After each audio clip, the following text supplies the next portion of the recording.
Okay, இப்போ வந்துட்டு நம்ம கொஞ்சம் நேரத்துக்கு முன்னாடி போன வீடியோவில் பார்த்தோம்னா ட்ரைக்ளோயிடில் இன்ஃபீரியர் எப்படி சுப்பீரியர் ட்ரைக்ளோயிட் எப்படி வரும்னு பார்த்தோமே, அதே போல் தான் வந்துட்டு எப்பி ட்ரைக்ளோயிட்லேயுமே வந்துட்டு இந்த இதாக இருக்குது ட்ரைக்ளோயிட் வந்து எப்படி வரப்போகுது, இப்படி வரும்னா மேற்பரப்பினூடாக அசீரமாய் வரப்போகுது. இப்போ இதுலேயுமே வந்துட்டு இந்த மேற்பரப்பை விட்டு ஒரு புள்ளி வெளியவுமே உள்ளேயுமே வந்து வார மாதிரி அவங்க கேட்கலாம் அசைகிற புள்ளி. இப்போ நம்ம இதுக்கு பார்த்தோம் இன்ஃபீரியர் ட்ரைக்ளோயிடுக்கு பார்த்த மாதிரியே வந்துட்டு இதுக்குமே வந்துட்டு உள்ள வெளியே அசைகிற புள்ளிகள்ன்ற உங்களுக்கு கேட்கலாம்.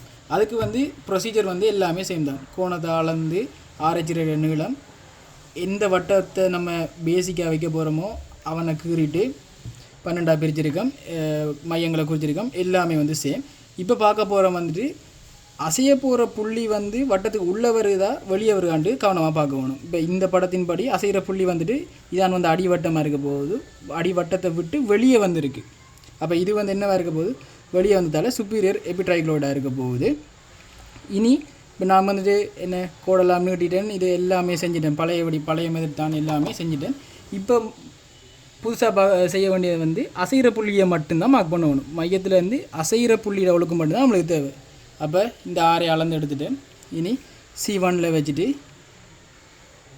வெட்டுவேன். அதாவது 1 கால போகிற லைன், C2 வச்சுட்டு 2 கால போகிற லைன், C3 வச்சு 3 கால போகிற லைன்னு சொல்லி புள்ளிகளை மார்க் பண்ணி என்னச்சுன்னு சொன்னால் எனக்கு இப்படி ஒரு அமைப்பு வரும். இது வந்து என்னவாக இருக்க போகுதுன்னா சுப்பீரியர் எபிட்ரைக்ளோயிடாக இருக்க போகுது.